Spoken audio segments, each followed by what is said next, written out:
New FDA rule allows for medical research without informed consent.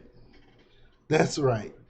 They're gonna no longer need your informed consent for certain things now. This is just for so-called research. This is crazy that the FDA would even consider something like this. Um, I think they're clearing way, making way for something a little bit more. Uh, uh, um, they're making way for something sinister. I think, because why would you want to get rid of informed consent? It's a slippery slope. So we're gonna talk a little bit about that and really break it down.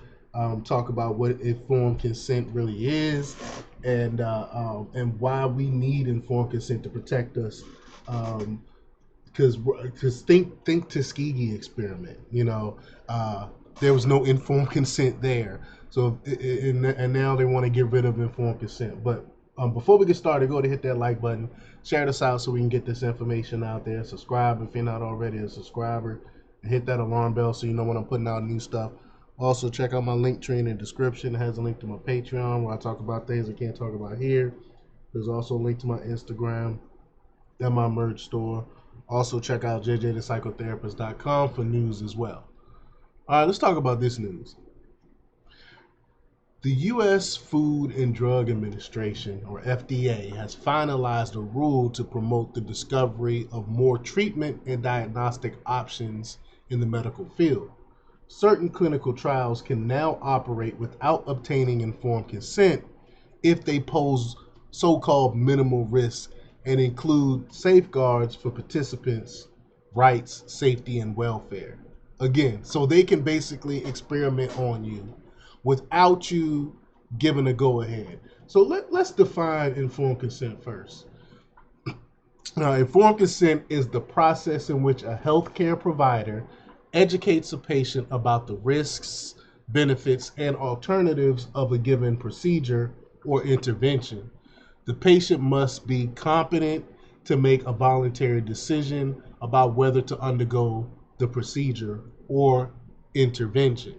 Now, informed consent is something I get when I work with all my clients. They all have to buy in. I have to get their authorization to perform a lot of the interventions, a lot of the treatments that I do. That's why I give them a treatment plan to go over and to sign themselves. That's basically their informed consent. They're informing to the treatment.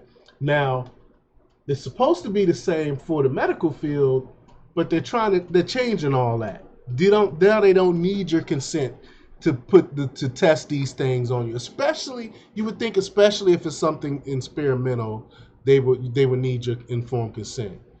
But issued in December 2023, the rule became effective on January 22nd, 2024. Dr. Robert M. Khalif, FDA Commissioner, anticipates that it will facilitate minimal risk research, such as studies compare the effectiveness of approved products for certain patients. Again, I think this is a slippery slope. I think they're going to keep peeling informed consent back, peeling it back more and more and more until eventually there will be no informed consent needed and they can do to you as they will. But initially proposed in November 2018, the rule allows an institutional review board to waive informed consent under specific conditions. Most comments received supported the FDA's efforts, citing reduced administrative burdens and encouragement for valuable research without jeopardizing participants.